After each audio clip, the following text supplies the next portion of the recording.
Current আহিল নে যুগল? সেইডাল অহালে খাপিটি থাকিব নালাগে, গুচিয়া কিবা এটা খাই লহি। হেৰা এই যুগলো আছে নহয়, দুইটাই একেলগে খাম।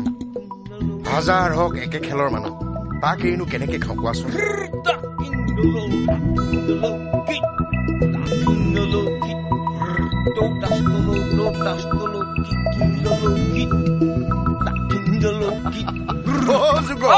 এইখন কি নাচ দিলি?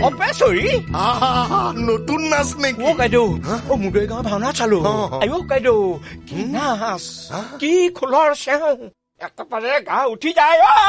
ভাওনাখন কি? অন্ধমুনিৰ অভিশাপ সম্বৰাসুৰ বধ। বৰ সুন্দৰ ভাওনা, আগতে বহুত পাতিলো। কাইদেউ আৰু এটা নতুন কাইদা শিকি আহিলো নহয়। তাত কি দশৰথৰ শব্দভেদী বান মৰাৰ কিটিপ কেনেকে দেখুৱালে? আগতেই নামঘৰৰ খুটাত বান্ধি থৈছে ক'লা ৰঙৰ তাঁৰ, লাইট নুমাই গল, ইফালে তাঁৰৰ মাজেদি আহি আছে দশৰথৰ শব্দভেদী বান। দশৰথে মাত্ৰ কাঁড় পাত এৰিছে, তাঁৰৰ মাজেদি কাঁড় আহি সিন্ধুমুনিৰ বুকুত লাইট জ্বলিল। সিন্ধুমুনিৰ বিকট চিঞৰ, মধ্যাৱলী গালে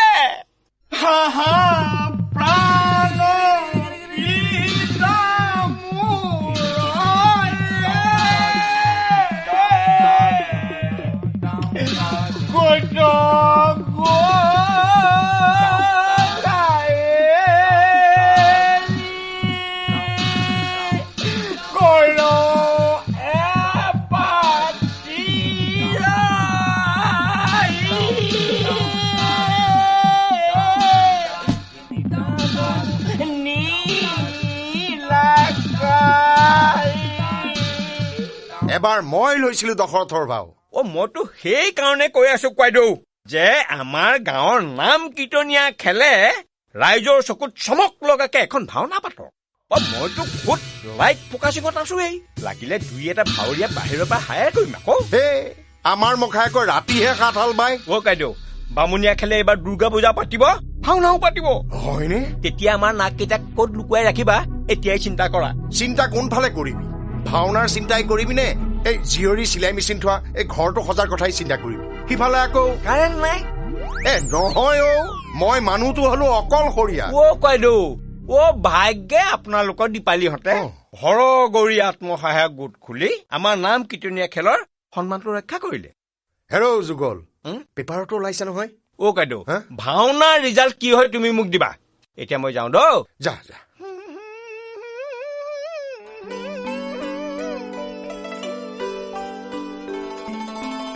অখমিও ক মুনিবৰ, কি কৰ্ম কৰিলো, ব্ৰহ্ম হত্যা কৰি মই পাপ আৰ্জিলো।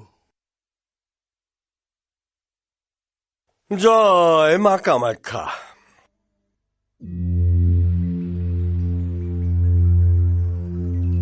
আৰে চাইকেলখন এইখিনিৰ পৰা নাই বুলিয়ে নোহোৱা হ'ল দেখোন।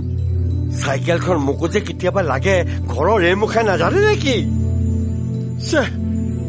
পূজাভাগ সোনকালে পোৱাকৈ ঘৰৰ গৃহস্থই নিমন্ত্ৰণ কৰি গৈছিল, এতিয়া মই চাইকেলেই বিচাৰিম নে নিমন্ত্ৰণে ৰক্ষা কৰিম? গোট গৰু, আজি মোৰ পূজাৰ নিমন্ত্ৰণ আছিল বুলি জানো নে নাজানো? এনেকৈ গা ঘেৰাই ফুৰিবলৈ মই চাইকেল কিনিছিলো নেকি? ঘৰখনৰ বাবে কেতিয়াবা কিবা এটা কৰি দি পাইছ? খবৰদাৰ, টিঘিল ঘেৰাই ফুৰিবলৈ চাইকেল নিয়াটো আজিৰ পৰা বন্ধ। দৰকাৰ পৰিলে নিজে কিনি চলাবি।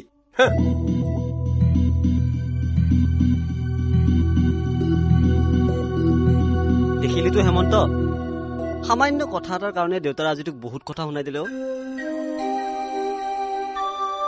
এয়াই হ'ল নিবনুৱা হোৱাৰ যন্ত্ৰণা।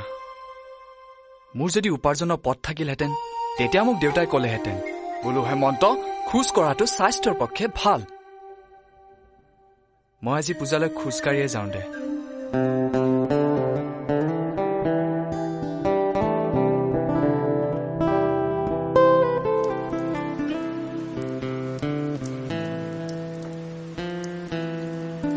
তই সেইফালে কি চাইছ দীপালী?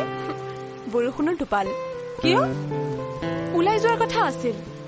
ভাবিছো ছাতিটো নিলেও হয় নেকি। তই ঘৰলৈ আহিছিলিহে, আকৌ যাবৰ হলেই নে? নগলে কেনেকে হব? কালিৰ পৰা দিনে ৰাতি কাম আৰম্ভ হোৱাৰ কথা আছে। অৰ্ডাৰো বহুত আছে। সৰু সুৰা বস্তু কেইটামান আজিয়ে কিনি নথলে পিছত কিনিবলৈ সময় নাপাম। এইবোৰ কামৰ দায়িত্ব আনক দিলেও হয় নহয়। কাক দিবি? আৰু এইবোৰ কামৰ দায়িত্ব যিকোনো মানুহকে দিওঁ বুলি দিব নোৱাৰো নহয়। তহঁত ছোৱালী মানুহ, সাহ কৰি গোট এটা খুলিছ ভাল কথা, কিন্তু মনত ৰাখিবি সকলো কাম ছোৱালী মানুহৰ কাৰণে নহয়।